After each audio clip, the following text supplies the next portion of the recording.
now this is going to get a little bit more exciting. Now we're going to talk about the formula for success. This is way more fun than the formula for failure. And this is pretty much guaranteed to work because this goes about things the opposite way of the formula for failure. See, the formula for success, see, number one, and this you definitely need to write down, we want to pick a hot target market. A hot target market. And this is really important. I'm going to explain all these terms and what they mean, but just write this part down first. A hot target market. Number two, hot target market. We're going to do a little bit of research and we're going to find out what people are already buying. Find out what people are already buying. So you notice what we do last time. We created a product, tried to shove it down their throats. Now we want to find out what people are already buying. Okay? And then step three, there's only 3 steps. We're going to sell a similar product or service. So whatever people are already buying, we're going to sell something that's similar. Because, now seriously, we got to look at why this works. Why does this work? Well, we already know people are buying stuff. So we're going to sell something similar, maybe better, tweak, twist to what they're buying or the same thing. Then we know people are going to keep on doing this. They're going to keep on buying. They're keep on spending money. So we're going to make money. If we follow this formula, then it works. I realize this is the complete opposite of what a lot of people have told you, but also what like business school guys will often say, but this is what works. Notice I didn't say go out in the desert and fast for 40 days and 40 nights and see what great ideas pop into your head. I didn't tell you to lock yourself in a room with a blank pad and a pen and guess what happens. We want to go through each of these steps. They're really important. The hot target market, find out what people are already buying, sell a similar product or service, and every time you follow this formula, it's going to work. This is how you guarantee that you're going to be successful. If you go and deviate, it's not going to work. I'm going to tell you because I've deviated, it didn't work. It cost me a lot of money to deviate. I follow the plan, it works every time. So what we want to be able to do is to follow this formula. So hopefully you have this all down now, and we're going to go break this down into its component parts and explain what they all mean. So the first thing that we need as part of this formula is that we need to find out what is a hot target market. And so this hot target market is going to be a market or a niche. You probably heard the term niche applied to marketing. It's going to be where we focus. It's going to be comprised of a group of people, and they've got to have something in common. Now, that what they have in common could be anything from a hobby to their vocation to whatever they're passionate about. Okay, so it's a group of people with something in common because we need a definable group. And this group of people needs to be extremely passionate. The more passionate, the better, about whatever it is they have in common. They need to already be proven to spend money. Okay, so people who are really excited about stuff where they don't spend money, like politics, for example, right? People are excited about politics, that's all great, but they're probably not spending money with you. Okay, they might be spending money with the candidates, but that's not you unless you're the candidate. So that doesn't help you. We want people that are spending money and preferably are repeat buyers. Because if they buy again and again and again, and you're going to see as you go through this categories of people and you fit in some of these, people that are repeat buyers, then they are more likely to buy again and again and again. That's good because then you can sell them again and again and again. Because people that buy as a group, they keep on buying and buying and buying. This is how you can make a lot of money. Get in the middle of this hot target market and you sell them lots of stuff. And so we want people that are really passionate, excited, that fanatical about something that has them in common. And very important is we want a group of people that we can find. Now, I know this sounds dumb, but I'll have people go, well, I want to sell to soccer moms. The problem is that like a soccer mom concept is, well, how do you find them other than, you go to soccer games where their kids are playing. But I mean, how can you find them, especially online? You need some common place where you can find these people and what they're doing. And so we want to find groups of people that we can find. And so what can they have in common? They can have a lot of different things in common. I mentioned something like hobbies, so they could have a hobby in common. And so if they have a hobby, that hobby or, passion, right? Okay, so that could be anything from, gardening to playing chess. I mean, it could be anything. All right, it doesn't matter as long as there's a bunch of people and they're passionate about it and they spend money on whatever it is. Okay, it could be a sport that they like to play. Okay? And golf obviously comes to mind because we know golfers are fanatical and they spend a lot of money trying to fix their really horrid golf games. That would be me trying to fix a horrid golf game that never seems to get fixed. It could be their vocation. It could be their job or their line of work that they're involved in. It could be some interest that they have, like pets, for example. But this is just the broad interest category that they might have. And you wouldn't want to go after pet owners, by the way. You want to drill down. So the more specific, the better. It could be large dogs or dachshunds or any kind of dogs or specific kind of cats. The more you drill down into the niche, the better response you're going to get out of the niche. This could also be a life situation that people are going through. For example, it could be people that are getting divorced, people that are going bankrupt, people that are going through a certain situation. Included in here could be a certain situation that they're going through health-wise or something they want to do fitness-wise. So these are the common kind of categories that hot target market might be in. And so if we find people that fall within one of these classes, so it could be NASCAR fanatics, it could be wrestling fanatics, it could be golf fanatics. But when I use the term fanatic, you think about this. This is the kind of people that you really want to have. They're dedicated, they're serious, they're spending money. So this is how we identify what is the hot target market. And we know that we can find many, many hundreds of thousands, if not millions of different markets that they have out there. Now, what we could also find is that we can find, instead of just the market as a whole and figure out, we'll just now create a product to sell to that market. We're going to go to that marketplace. And what are we going to find out? What they already buy, right? So that was step 2, what they already buy. And so as we look at the marketplace, at what they already buy, this is really important, okay? We want to go out and do research. Now this, I know, sounds suspiciously like one of those dreaded 4-letter words that we all hate called work. But the good news is that online, this is really, really easy because we can, first of all, go to a search engine like Google and we could search something like golf. But whatever the word is, search what these are called keywords, the specific terms that you're going to use. And so you could search golf, or you could search gardening, or search growing roses. And you could see which companies pop to the top in the natural results, the ones that aren't paid for. And then you have those little sponsored ads, which in Google's case are from AdWords. And we can see what people are advertising there. And so we can see people are paying money to advertise and sites look like they're doing a lot of business in a certain category. Then we can figure out somebody's probably doing something that's profitable. So one of the things you want to pay attention to are the paid ads. If somebody's paying for advertising, it's probably working. So that's a good clue as to what people are already buying. You can go into any bookstore. It's also a good way to find some really interesting niches. But you go into the Barnes & Noble or the Borders or whatever, you can find a lot of magazines. And the magazines are going to cover a really broad variety of different niches. I mean, they have magazines for specific kinds of animals. They have them for knitting. They have them for woodworking. I mean, all kinds of different things. But get the magazine in your category. If it was golf, you buy all the golf magazines. And what do? Obvious thing is you can look at the articles about new products and what they're raving about, but you look at the ads.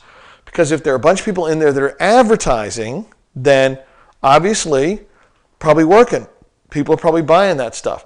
If you're going to sell things that are anything that might be sold in a store, then you would want to go to the store. If they have conventions or conferences or trade shows, you would want to go there and see what people are buying. And this is a great way because you can go to a convention with 100 booths and maybe 3 or 5 or 10 have all the people. And so you know those are the hot products. This is what people are really interested in. This is where they're probably spending money. You can also do research in forums and chat rooms. This is absolutely fabulous because one of the biggest things is to get people to talk candidly about a marketplace. See, people will, if you say to people, is this a great idea? Your friends go, oh yeah, I mean, you're the man, great idea. And it could be the stupidest thing ever, but they're your friends, so they're going to tell you it's cool, or your families tell you it's cool. But you can go into forums and chat rooms and ask people, very anonymously, just go in there and say, hey, listen, not I'm thinking about selling stuff, but I was thinking about buying an XYZ thing.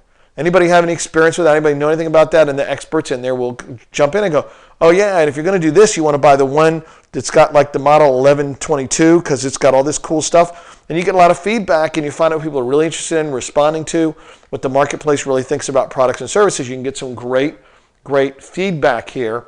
And so these forums and chat rooms, this is gold. This really is. This is the equivalent in the old days, pre-internet, when marketing guys used to say, boy, if I could be under the table in a bar with all the people in my market talking, and they're up above me, above the table, and they're all drinking, and they're just cutting loose, and they're just talking about everything, boy, what great information I would have. That would be really, really cool. This is the equivalent of that, people talking in an unguarded fashion about things. Again, if you go in there and say, hey, listen, I'm thinking about selling this. What do you guys think?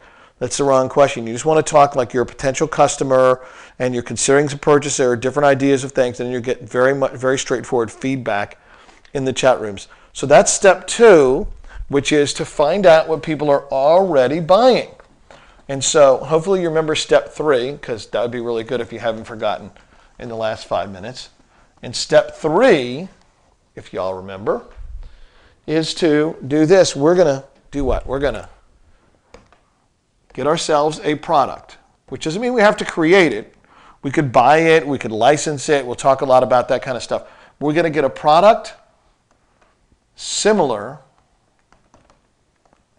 to what's already being sold. Okay, so we're going to find out what they're buying. We'll get a product that's similar. Now that product, so what we could do is if we're going to create it, you can have a new twist on it. You can be new and improved. You can have something that's unique about what you're doing, or at least from a marketing standpoint, you come up with something that's unique. And how do you figure this out? Well, you go look at the marketplace and what people are doing. And when you go to those forums and chat rooms, you start asking people, you go to the convention, you see what somebody's doing new and different, then you can change stuff around. But if you sold the exact same kind of product with a different name, you are going to be so much better off because you're going to know what's going on and how to do this. And so inside of this, with the hot target market and finding the product, you end up with being in a great position to be very, very profitable in your business right off the get-go because you are following the formula for success. So we talk about kinds of products. There's a lot of different kinds of products that you could sell. And when we're looking at this, we tend, at least I tend to, so it's probably not we, but to think about products in 2 ways. What we call digital products and everything else I consider to be a hard product. And I sell some hard products like this DVD you're watching. You got this as a hard product. It's something physical, but I could have easily delivered it online as well as an online video. And so my preference is if you're just starting out, you want to look at digital products. Okay, and so digital is the way to go because of a lot of reasons, particularly digital information products, because these are pretty easy to set up and create and put together. And so as we look at this and we look at digital products, these are things like software, which I don't suggest you go and create because it's really complicated, and things like online video and audio and ebooks, okay, which you might think of as anything that's a PDF file, that Adobe Acrobat, the portable document format files, because all of these, first of all, can be delivered online. All right, now, if you deliver them online, what's your delivery cost? $0. So that's why I love delivering stuff online. I can deliver it to anyone in the world for free. I don't have inventory, right? Because if we deliver these online, you have zero inventory. We don't have to worry about that. We have zero waste and zero delivery. And you also have easier customer service because you don't have customers who are calling up saying, hey, listen, I didn't get this delivered. We send this DVD out. Some people don't get their DVD or they can't find it again, so they call us, they want another DVD.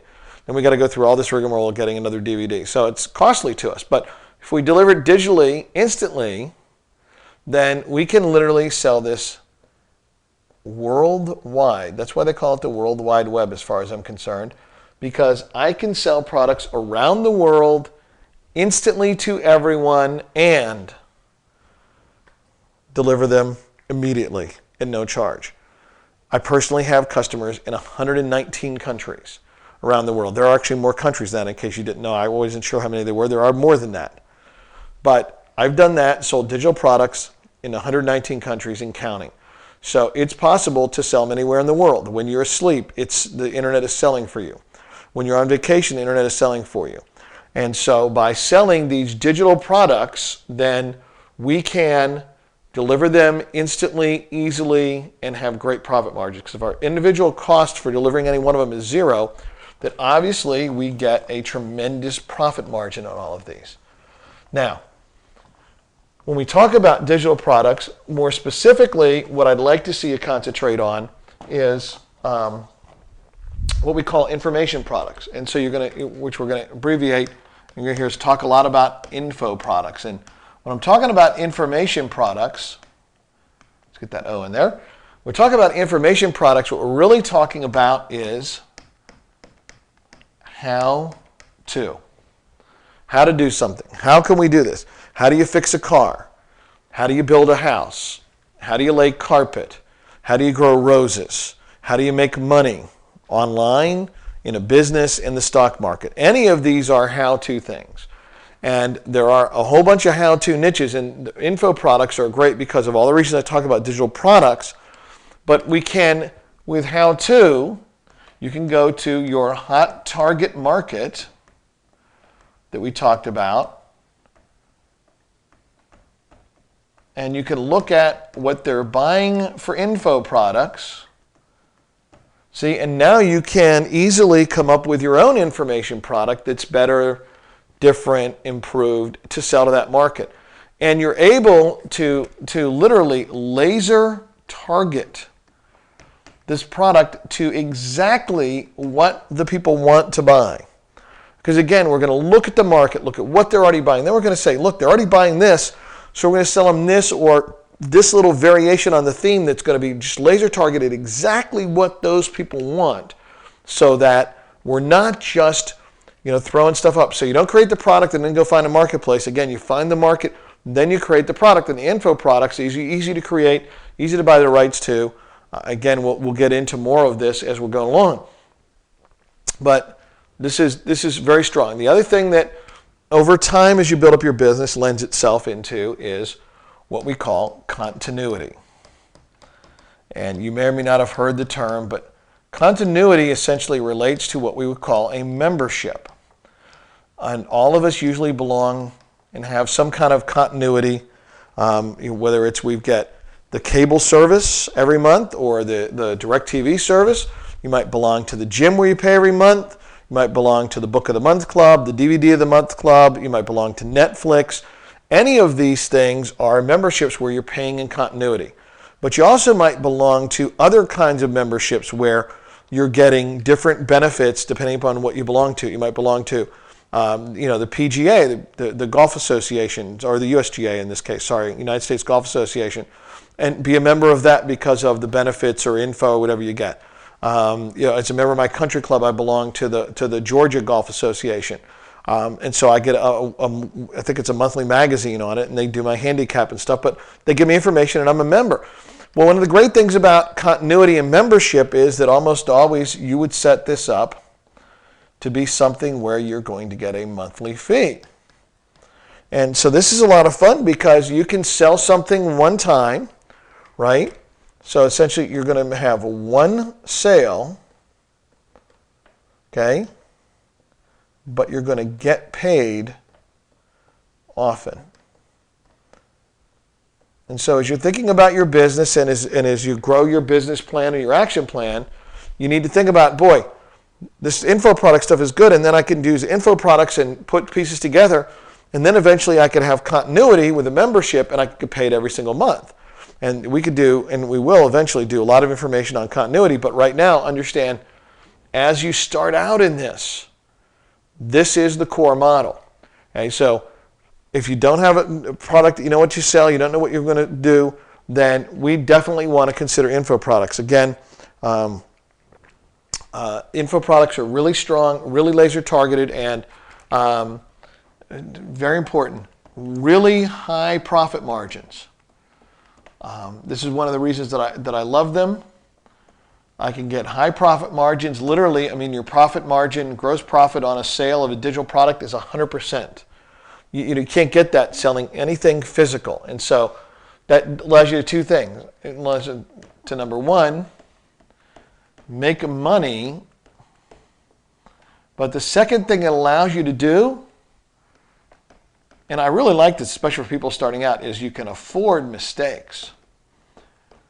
You know, if you're selling something for $40 and you have a $40 profit, boy, even if you screw up and it costs you $39, you make $1 still, right? But if you were selling something that cost $40 and it has a $15 profit, wow, you know, your margins aren't as good not only for profit, but what if it costs you $20 or $25 to sell it? You're losing money. That takes the fun out of it right there. That's just no fun at all losing money. So I love the high profit margin, and I love this ability to be able, this right here, to afford your mistakes. So again, why I really think focusing on info products, very, very important, especially digital info products starting out. Because again, all you need is that website, that autoresponder, that's all you need to get started. You're going to be able to get started and really rock the house with putting this all together. So this is where to focus. This is where we want to be with everything.